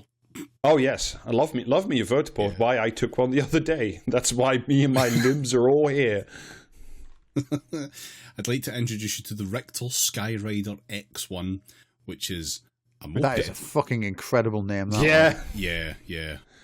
It's a we should note, by the way, sorry for our listeners, Richter is written Rictor. It is definitely like a fucking minor DC Comics villain. Yeah. Skeletor's brother. Richter Morris. This is a moped with a tiny little car shell built around it and a fold-away quadcopter propeller system on the back of it. And when it's in car form, it has, obviously because it's a moped, but it's not really because it's an unwieldy piece of shit, so it has 2 little stabilizer wheels. Oh, it has little training wheels. Yeah, it does. Yeah, hang on. I'm going to show you a picture. Hang on. I need to show you. Oh shit! There's. I have a picture. I mean, this is again like just another like wearable computers. This is the flying car is just another thing that comes around like constantly, and it's like either invent it or fuck off. Do you know what I mean? But stop pretending you've invented it. Remember the flying car from Man with a Golden Gun? Where like fucking Dracula, like fucking drives his car into a shed and then like sticks wings to it and flies away. That was a real car that someone had invented, and the inventors of that died when the wings fell off the car as they were flying it above like California. There's its little stabilizer wheels, and they fold up when it goes into flying mode. But fuck it. That is literally just a fucking mask toy from the 1980s. Yes. And assuming this thing like it's, I really want to know the radius because it looks like unless that whole carriage is like just battery and I can't actually sit in it, that's going to go for 3 miles and then crash into the nearest vertiport. Apparently, 40 minutes at 62 miles an hour. No. No. Yeah, fuck off. No, no. It's not happening. Also, you'll be pleased to know that the vertical takeoff and landing is automated. By AI? It didn't say AI anywhere that I looked. I really wanted it to say AI. It does have something about. I'm assuming it must be because, right, in flight mode, it can plan its flight path to the defined destination, automatically adjusting altitude, speed, and direction. It relies on real-time information about weather conditions and the environment. Okay, but can it... Not weather necessarily, conditions? but probably. I was going to say, like, why do you need sat-nav in the air? Also, like, quick question. I mean, I get that it can, like, absorb a weather report, because that doesn't strike me as very difficult. But can that automated system also, like, detect the flock of geese heading towards me? You know, that's going to fucking kill me and them and everyone below me. Not without the goose forecast, like, no. The sorry. hurricane forecast. Sorry, all of us... I can't get Rick Doors Keep Falling on My Head. That's a song out of my head now. I've got another vehicle for you as well. It's what if a Cybertruck had an extra couple of wheels but was slightly curved, and also housed a two-man hexacopter. This is a mobile aircraft carrier.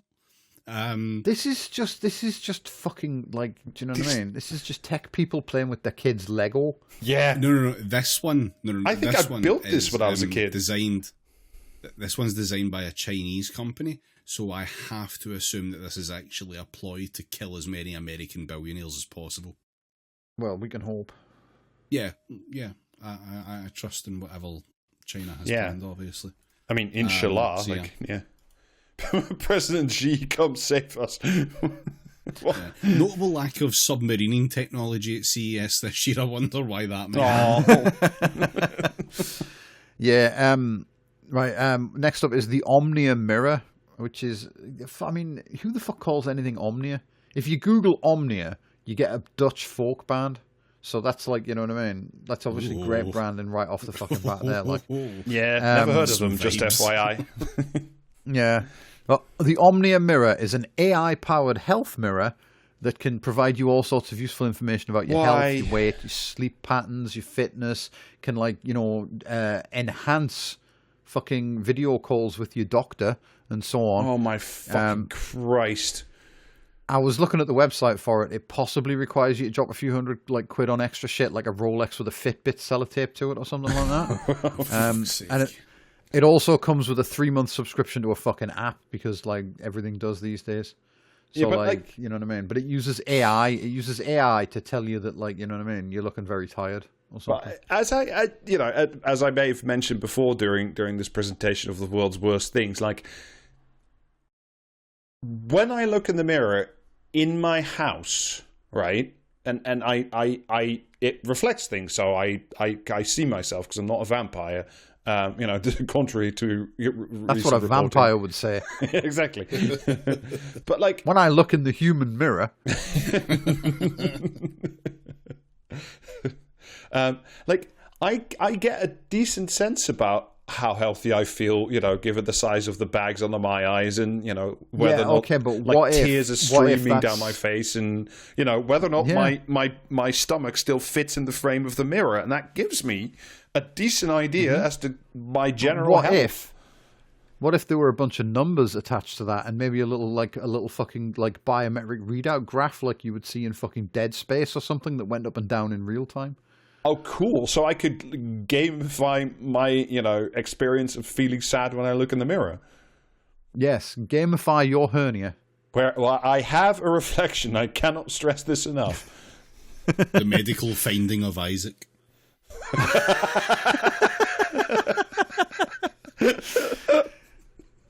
Right, and the last thing is actual real hoverboards that are just a skateboard that flies, like in Back to the Futures. Yeah, not really though. This was just someone was persistently faking, like, multiple videos of this, like, using AI. I assume I saw at least 3 different, like, videos with different board designs. But yeah, do you know what I mean? It was AI then. Yeah, it was. Yeah. So this, to tie it back and, like, wrap this episode up, in the glorious future where the British state has gone all in on AI, the best thing you can hope for in the future, if there is a future, is a mirror telling you you're fat. While, you know, personal hover taxis like crash through your fucking living room. A mirror like the big ripply wall on the Trade Federation ship, and it's just like some fucking awful government minister logging on to tell you that you're a fat cunt and you should take some fucking Ozempic and go back to work. Yeah. It's like Wes Streeting will use the AI mirror to fire Ozempic darts at you while you desperately hide behind the sofa. Yeah, to be fair, like, is Sheev a stupider name than Wes, really? Yeah, well, that's your AI roundup. Who wants to do a very brief comment or commentary before we? Please, we've gone so long. Yeah, well, it's a double here we recording. go. Here we go. Brace yourself. We are all neurodiverse because everyone's brain is different. Is that comment or commentary? Different things are different. Commentariat. Commentariat, yeah, that's gotta be. Yeah, that was Hadley Freeman in the Times. Yes, I'm easily distracted. No, I don't have ADHD. Did you know ADHD isn't real and it's overdiagnosed and etc. etc. Yeah. Yeah. If only Hadley Freeman wasn't real. Yeah, she's branching out into a third like fucking field for which you can hate her, alongside like fucking being like one of the foremost TERFs and defending Woody Allen. Yeah, but, you know. Anyway, second one. I'm a bit of an idiot. Is that comment or commentary? Fuck off. That could be literally anyone. This doesn't narrow it down. Yeah. I mean, it is commentariat, but I'm going to say it's comment because I think any commentariat that's on this list should start with, I am a gigantic globe-bestriding buffoon. Well, that was Hadley Freeman again yeah. in the same article, yeah. Fuck. Thank you, Hadley. We knew. Yeah. Right, and that's your whack. Nope, good. Excellent. Okay, right, we've been at this too long. If you would like even more for some fucking reason, patreon.com/praxiscast gets you 2 bonus episodes a month, including this month's awful fucking film, which we're just about to go and talk about. Jesus fucking Christ. Join the Patreon. Rob is banned from picking movies, and then we get this. You know, fuck you. Fuck the lot of you. Yeah, you cannot ban me from picking the movies. Fuck you. Yeah. Merch is available praxiscast.tmail.com and insert hollow promise about Twitch here. Yeah. Bye. Dua. Bye. Bye.